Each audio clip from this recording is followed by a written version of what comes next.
ഭിന്നശേഷിക്കാരായ കുട്ടികളെ ചേർത്തുപിടിച്ച് ഓർത്തഡോക്സ് സഭ പരമാധ്യക്ഷൻ ബസേലിയസ് മാത്യൂസ് തൃതീയൻ കാതോലിക്ക ബാവ ഭിന്നശേഷിക്കാരായ കുട്ടികൾക്കൊപ്പമാണ് ഇത്തവണ ബാവ പുതുവർഷം ആഘോഷിച്ചത്. ചടങ്ങിൽ പ്രഥമ മാർത്തോമൻ പുരസ്കാരം ഗോപിനാഥ് മുതുകാടിന് സമ്മാനിച്ചു.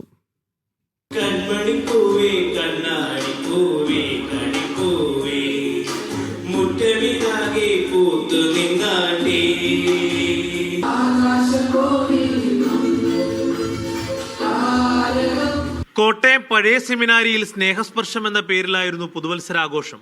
പാട്ടും ഡാൻസുമായി 150ഓളം ഭിന്നശേഷിക്കാരായ കുരുന്നുകളും കുടുംബാംഗങ്ങളും ആഘോഷ പരിപാടികളിൽ അണിചേർന്നു. ഈ കുട്ടികളെ പോലെ നിർമ്മലരാകാൻ എല്ലാവർക്കും കഴിയണമെന്ന് കാതോലിക്ക ബാവയുടെ ന്യൂ ഇയർ സന്ദേശം.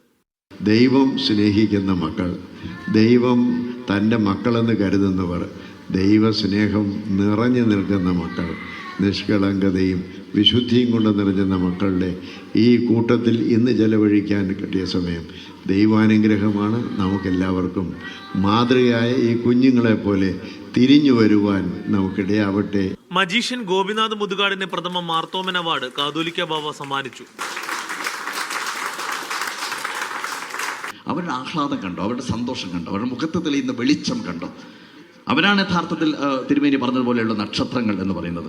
ആ നക്ഷത്രങ്ങളുടെ തിളക്കം കാണിക്കുവാനുള്ള വേദികൾ ഉണ്ടാക്കി കൊടുക്കുക എന്ന് പറയുന്നത് നമ്മളെപ്പോലെ കണ്ണും കാതുമുള്ള, നമ്മളെപ്പോലെ ചിന്തിക്കുവാൻ സാധിക്കുന്ന ഉത്തരവാദിത്വം, നമ്മുടെ റെസ്പോൺസിബിലിറ്റിയാണത്.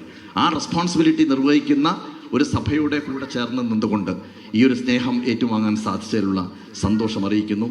കുട്ടികൾക്ക് സമ്മാനപ്പൊതികളും വിഭവസമൃദ്ധമായ ഭക്ഷണവും ഒരുക്കിയിരുന്നു. മീഡിയ 1 കോട്ടയം.